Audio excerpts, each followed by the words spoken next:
What's going on YouTube? Wildman here, and on today's workout, as that gentleman is flailing about doing his pull-ups in the background, I'm going to be doing the Continental Clean Press, where I take this axle bar, get it to my midsection, then get it to my shoulders, and then press it overhead. And as I'm going up in weight, I'm also going to be doing some Wildman flags. They're also called dragon flags, but I don't use strict form on them. So I like to call them Wildman flags, and they do help with the overall movement of the Continental Clean Press. And I'm also going to be doing some row and erg as well in between, just to kind of mimic that movement of the pull in order to do the clean and to just get some extra conditioning. And that's going to be the strength giant set for the day.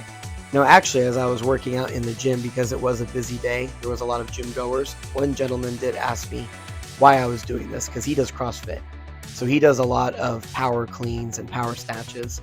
So he didn't understand exactly what the axle bar was, and he also didn't understand why I was stopping on my midsection and then getting it to my shoulders and then pressing it overhead. So we're having a discussion about that. And barbells, they're made to be lifted. So when those things are on the ground and you're kind of able to wrap your whole hand around it and then violently, stand up with it and shove it into your hip crease and then time it appropriately where you're able to get under it in a quarter squat, then that's a lot easier to do with a barbell. But with an axle bar, that bar is way too thick and doesn't have any knurling, and it doesn't bend, and it doesn't counter rotate like on the ends that barbells do. So it's a lot harder to lift. And that's because old school strongman used to have to do it this way, because barbells just weren't around back then. But the idea, right, in strongman is to do things that are going to be able to build practical and raw strength. And there is nothing better than building practical and raw strength than the Axle Continental Clean Press. Because that gentleman, he says that he could power clean some pretty decent weight, but when he tried to pick up my axle bar, he couldn't even get it off the ground. It took him a while. Eventually he did with some practice, but he wasn't able to clean it. And that kind of speaks volumes right there. So this is a great exercise to do if you want to build overall strength.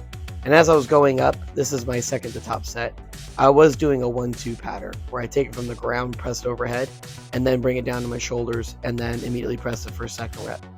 But now as I'm coming up to my top set here, this is going to be 240 pounds. The last time I did this workout, I did 250 pounds for 1 rep. So now the idea is to try to do 2 reps with 240 pounds. And I must say, I didn't know how it was going to go because you really can never tell with the axle bar.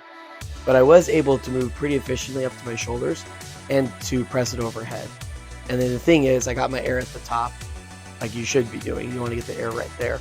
I pressed it for a second rep and I was like, oh, I definitely have a 3rd rep in me. Again, lowered it down nice and controlled, got my air at the top, and was able to lock it out for a 3rd rep. Most reps I've ever done before on the Axle Continental Clean Press. And then once I was done with that, then I moved on to the giant variation set, which is going to be the seated dumbbell press, which I owe a lot to my overhead strength lately. And then whatever dumbbells I had for pressing, I would just kind of walk around the gym like this in a farmer's carry, just to kind of separate that bone from the shoulder a little bit so I don't get impingements, because I'm doing a lot of heavy pressing.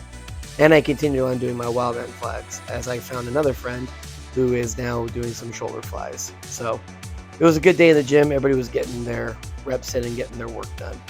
But I really credit this movement a lot to my overhead press going up. For a long time, I was always stuck trying to get my overhead press done in a push press format or a split jerk or whatever. And I didn't really know what to do, because in that aspect, if your shoulder mobility is really good, it's sitting nice and cushy on your neck, then you're able to press it overhead with a lot of body momentum. But I didn't really like doing that because my shoulders weren't very strong. And I wanted my shoulders to be strong and to press that over my head that would carry over into the push press. And when I started doing this, which I watch a lot of strongmen do, that's when my overhead press started to get a lot better. But the thing is, you got to train with the overhead press first, and then you got to do this as like a secondary movement just to kind of finish off your shoulders. And that was my plan for today. And since I surprised myself by getting that 3 rep max, I was gonna hit another PR today because these are the 90 pounds. So I've hit the most amount of reps I've ever done on the axle before with 240, and now I'm gonna try to get at least 6 reps with the 90s. And this moved pretty good and pretty efficiently, so I actually kind of thought, I might be able to go for like 7th or 8th rep. And I would have been able to do it, but if you look at my left shoulder, that dumbbell's starting to creep away. So then I got way out of sorts, so I wasn't able to quite reset it, so I ended up having to put it down. But 7 reps with the 90 pound dumbbells in that upright seated press position after doing all those reps on the axle bar. Man, I couldn't be happier than what my performance was today. And I did it without a belt, without any wrist wraps, and completely raw. So that really tells how my strength is going up. Now for the accessory giant set, I didn't have time to do assistance. I was just trying to finish off my triceps. So I was just doing a tricep push down on the cable machine, work up to a 10 rep max. And then I would also do what's called side delt raises to try to really work that shoulder stability at the bottom of the lift. And then I did face pulls because you know me, I love shoulder health and overall longevity for the shoulders. And that was the total workout for the day. Really appreciate everybody stopping by, and I'll see you next time. Thank you.